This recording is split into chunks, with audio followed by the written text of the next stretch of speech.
Especially on cloudy days like this, our meters and weather systems stand ready to catch any change in weather. For one local community, this was the difference between life or death.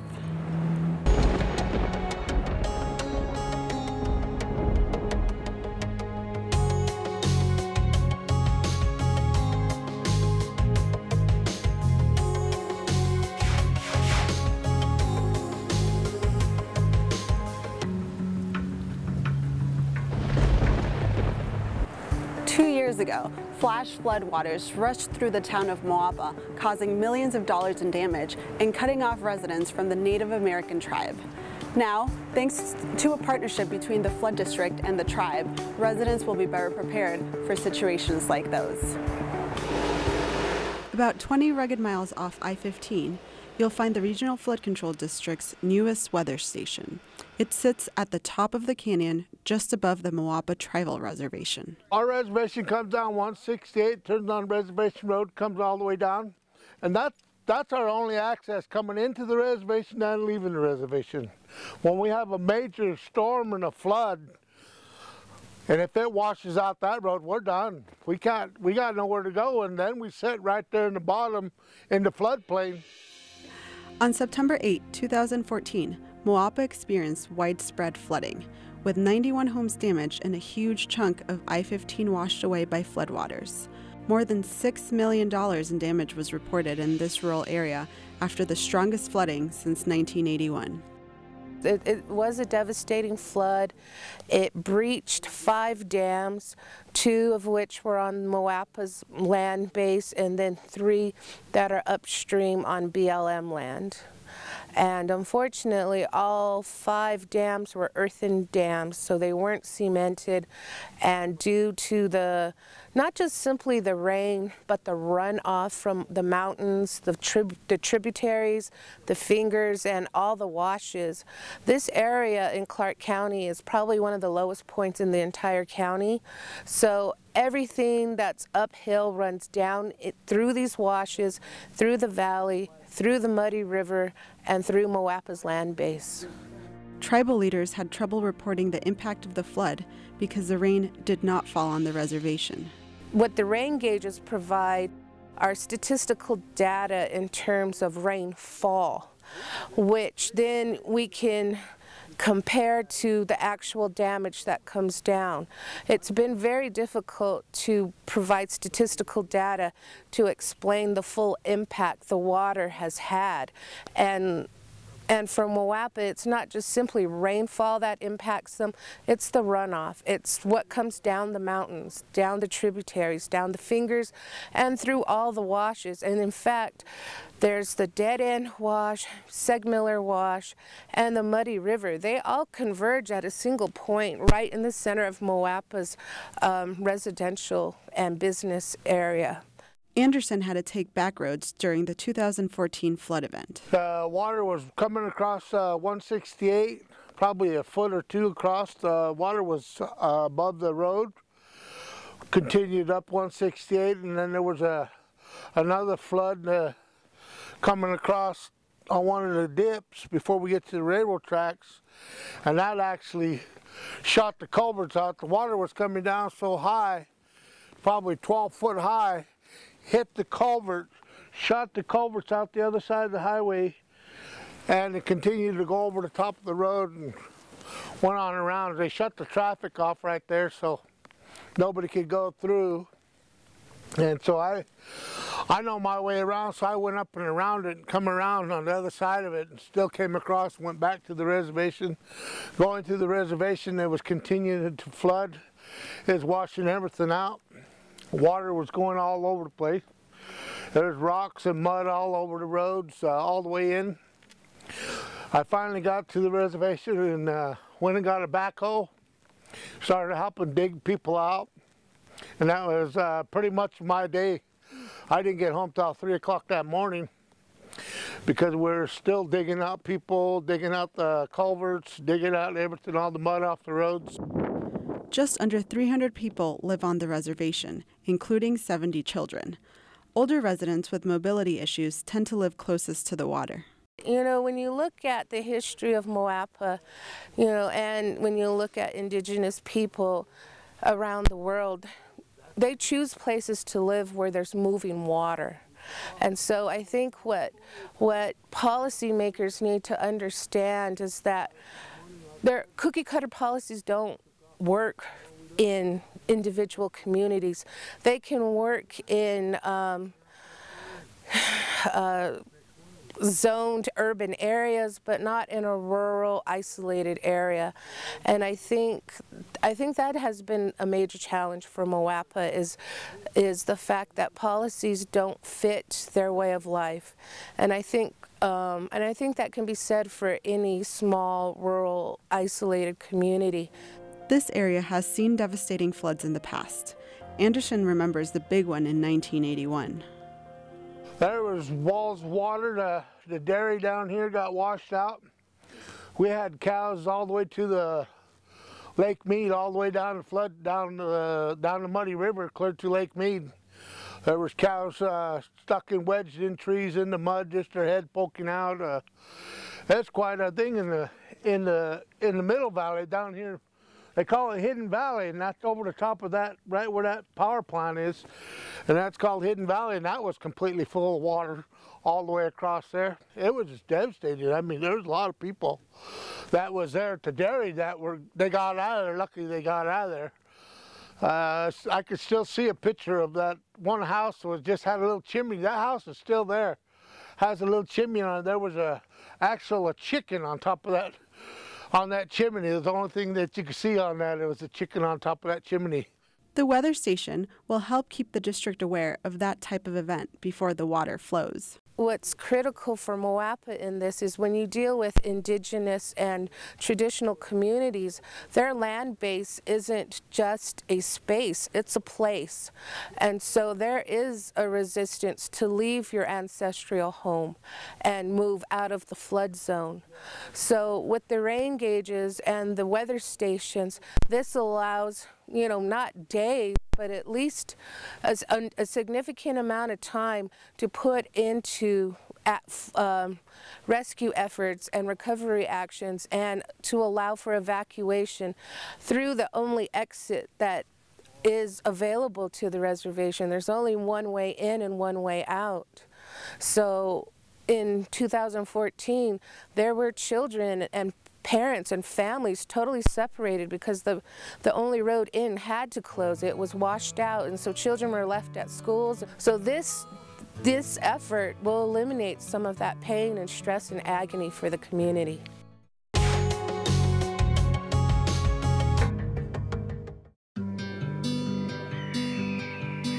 Lake Mead is full of life, a seemingly endless aquatic parade, attracting and sustaining busy desert creatures. It's one of the most diverse ecosystems in Nevada, with species found nowhere else on Earth. But every time soap suds run down your driveway, oil drips in the streets, fertilizer washes off your lawn, or random trash gets swept in our storm sewers, their home gets a little uglier. They get a little sicker. If we don't take simple steps to change our ways, soon you'll wonder where all our friends have gone. It's time to clean up our act, Southern Nevada. To get your home or business lake-friendly certified, visit belakefriendly.com.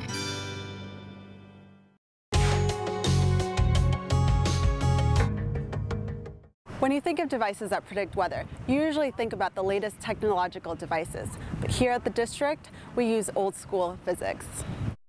Well, this is the equipment room for the Regional Flood Control District, where we store and maintain our equipment that we use out in the field. We have primarily 4 different types of sites. We have sites that are exclusively set up to monitor rainfall, rain gauge sites. We have full weather station sites, which monitor wind direction, speed, humidity, temperature, in addition to rainfall. We have water level measuring sites in channels and in stormwater detention basins, so when it does rain hard, we can monitor the rate of inflow into the basins, and we can detect the depth and alert people when the depth gets really high. And we also have 6 radio repeater sites because all of our radios operate on a line of sight principle. So our remote sites up in the Mesquite, Laughlin areas and such, they cannot directly transmit to our office. They actually have to bounce a signal off of a repeater, so we maintain 6 of those sites as well. Over here is really the heart of our system. This is a tipping bucket, and except for the repeater sites, every other site we maintain has a tipping bucket. What does this do? Well, when rainwater collects in this funnel, it really is a funnel, kind of like what you'd find in your kitchen here, but it's a bit bigger. Rainwater will fall into the funnel and collect in the tipping bucket. There's a smaller funnel that will also channel the water into the cups in the tipping bucket, and as they fill up, they tip. And so when the tipping bucket is working, a signal will be transmitted to our office, to the office of the USGS and National Weather Service, so all 3 agencies will know when it's raining, where it's raining, and how hard it's raining based on how many tips is occurring and the rate of tipping. And that's very important in our line of work, so we know when the tipping buckets are tipping rapidly, there's potential for flash flooding and we need to investigate. Every time a tipping bucket in the field is activated, a signal is sent to the district. Staff checks these meters frequently to make sure everything is working. Could you go ahead and tip the tipping bucket there? And there's the audio chirp, and a new line will pop up like that, and it came in at 9:12 and 57 seconds, so you can see it came in just now, and that was the 5th tip. And if you want to tip it one more time, tip number 6 will come up shortly. There it is. The tipping bucket isn't the only old-fashioned thing the district uses to sense the water levels. We also use a bubbler. Inside here there is an air compressor, and it will send out a stream of air through this line. It's a very narrow diameter line. It's hollow. Some people confuse it for cable, but no, it's hollow for a reason. The system again is designed to send out air at a rate of roughly 1 bubble per second, 60 bubbles per minute. And when water starts getting into a channel or a detention basin, the water depth will rise. The compressor has to work harder to maintain that bubble rate, and that translates into a water depth. The district also uses radar-based water level devices. But when we really want to know when the flash floods are possible before the rain starts, we look at one very important weather indicator. Well, the weather station is used to not only detect rainfall, that's the main job of all of our weather sites, to monitor the rainfall, but a weather station will also monitor wind speed, wind direction, because knowing which way the wind blows can impact what kind of weather develops.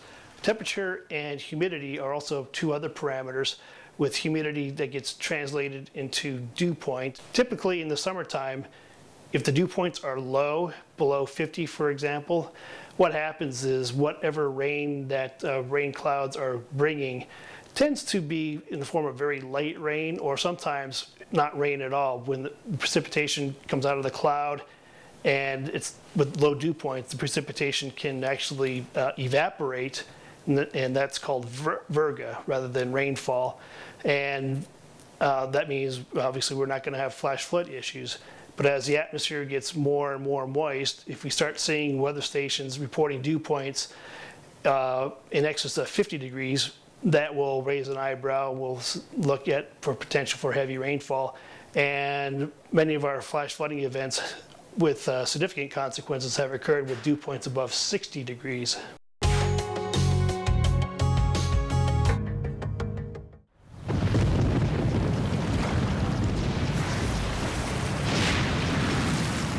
Up to 40% of businesses never recover after experiencing a major disaster.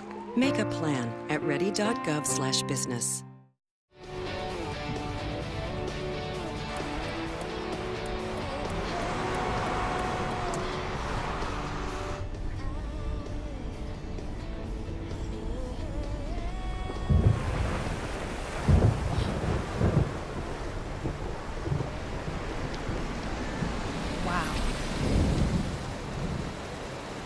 Mind the road. Flash flood season is here. seen the devastation that floods can cause to homes and lives in Clark County. Has your neighborhood or home ever been affected by major storms? Federal flood insurance is a smart and cost-effective investment if you think your home is vulnerable. Some easy-to-understand assessments can help determine if you need flood insurance. Call your insurance agent or call 1-888-CALL-FLOOD or visit the Regional Flood Control District's website for guidance.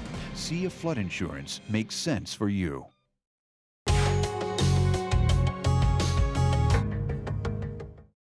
Even when we think we can predict the weather, we can never be too sure. As this year kicked off, meteorologists thought it would be a super El Nino. So far, it's been drier than last year. El Nino is a warming of the waters in the eastern Pacific Ocean in the, near the equator, where we tend to get higher temperatures, and what that does is cause a change in our weather patterns in the northern hemisphere. And during a strong El Nino, like we're experiencing now, it can bring the storm track during the winter right over our heads. The storms we've gotten so far have been primarily more of a typical winter nature, but we've got the storm track evolving as we speak, and we expect there to be more storms, more frequent storms than we've experienced so far over the next couple months. Computer models suggested this El Nino looked a lot like the Super El Nino of 1997 that created very heavy rain in the Las Vegas Valley. There was flash flooding associated with those storms in 97 and 98. Again, it's not like we see in a monsoon, but there can be a flooding when anytime you get that much rain occurring in a desert area. Although we haven't seen an increase in wet weather here yet, the National Weather Service is still keeping tabs on ocean temperatures. My concerns with El Nino are primarily that people will not understand what it really means for them. The El Nino isn't a big storm system that's going to come to you and produce, you know, heavy rains over you. It's not like a hurricane. It's a climatological cycle that we have going on in the Pacific Ocean. Sometimes it's warmer and we call it an El Nino. Sometimes it's colder, we call it a La Nina. It shifts the weather patterns around, so we just tend to be more likely to see storms than we are at other times. So the El Nino, you know, we've had this one called the Godzilla El Nino, among other things. It's not an entity that's going, you know, come after you. It's just happens to be quite a strong El Nino, and it's producing this potential for heavy rains down in the southwest part of the United States. Weather watchers scan the ocean for clues to possible rain here, and one thing in the ocean has them thinking of old science fiction movies. There's also a feature in the Pacific Ocean we're referring to as the Blob over the northern Pacific Ocean. It's actually been out there for several years, but it's been migrating, and now this year it's off the coast of the northwest United States and in western Canada. It's yet to be seen exactly how the Blob will affect things, but so far it looks like it's kept the storm track a bit further to the north and given Washington and Oregon and Northern California the brunt of the precipitation so far this winter. As far as the drought is concerned, El Nino won't have any impact on the water level in Lake Mead. Now, is it a drought buster? Absolutely not. It's not going to get rid of all the drought problems. Groundwater takes a long time to replenish, and California is in the midst of an extremely historic drought. So I don't expect to see a lot of drought mitigation. Short-term drought mitigation is possible if we get some really good snowpack up in the mountains and we have a good spring to melt it and fill up the reservoirs. Scientific methods help us predict the weather, but they also help us with our construction projects. They tell us what works and what doesn't. This year, engineers had to think outside the box for one of our projects, and they had to freeze the soil. This is the Brooks Channel project. The district needed to install steel pipe under the very busy Union Pacific Railroad tracks right next to Interstate 15. We had researched a couple different options in order to stabilize underneath the railroad in order to accommodate the boring and installation of the casing pipe that we needed, and soil freezing made the most sense. They had experience in exactly this scope of work, so for us it was the right call to make. In order to keep the railroad tracks from collapsing the tunnel, Soil Freeze was called in to engineer an arch made out of ice. We do ground freezing all across the United States, everywhere from Florida to New Jersey to California and Washington. Our typical application is in areas with high groundwater and where excavations need to go below the groundwater table. If this sounds like something brand new, it is. At least it's the first time being used in Nevada.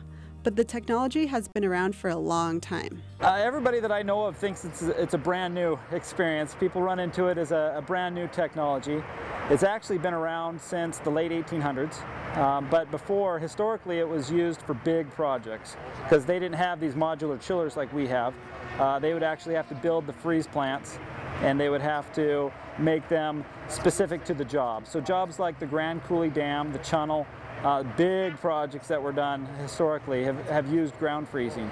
So at this location, we're installing a frozen soil arch over the top of their proposed pipe that they're going to jack into place. Our job is to stabilize and improve the ground temporarily for the railroad, so that the railroad can maintain their traffic and continue to run trains while we perform the work beneath their tracks. So we are a safety measure to keep everything in place like it should be. We install 3-inch steel pipe horizontally through the ground. That's the conduit that we use to run a de-icer, a calcium chloride brine, through the ground. We don't inject anything in the ground, we just circulate it in the ground, and it runs through chillers, and we keep it nice and chilled, and that creates a freezing process around each pipe, and gradually that frozen ground grows until it overlaps with the adjacent pipe, and then we get that start of an arch. Our design here is to have a 5 to 6 foot thick arch where the freeze pipe's centered. So when we activate our system, we have a number of probes that we put in the ground that monitor the ground temperature, and then we activate the system, and it runs 24/7. It continually just circulates this brine, extracting heat from the ground. It doesn't put cold into the ground, it pulls warmth out of the ground, and that runs. And our design here estimates that it will be 4 weeks to freeze an arch that's sufficiently thick and sufficiently cold enough to be strong and stiff enough to support the railroad. The technology works the same way here in the desert as it does everywhere else. But the district was the first to use it on a project in Nevada. This method is new to us, and as far as I know, nobody in the state of Nevada has done this yet. It was a challenge, and they were the solution. So we're learning. You know, it's not something we do every day, but we're confident in the results, and we're confident with soil freeze, and we're looking forward to it. After 5 weeks of chilling, construction crews were able to drill the tunnel and push the steel pipe into place. The arch held just as it was designed to, and soon a needed flood channel will be ready to take on stormwater. I like the flexibility. I like the problem solving, the head scratching that we get to do. The system is similar, but however we set it up and the different parameters are challenging. This one in particular was a fun project because it's unsaturated conditions. So we had to really tweak our parameters and really look at them closely to make sure that we were using appropriate parameters for this system to meet the requirements that the railroad set down. When there's weather in Las Vegas, you can get up-to-date information on our social media. The district is on Twitter, Facebook, and Instagram. You can also download our app, FloodSpot, to see where the flooding is happening. You can get that at your app store.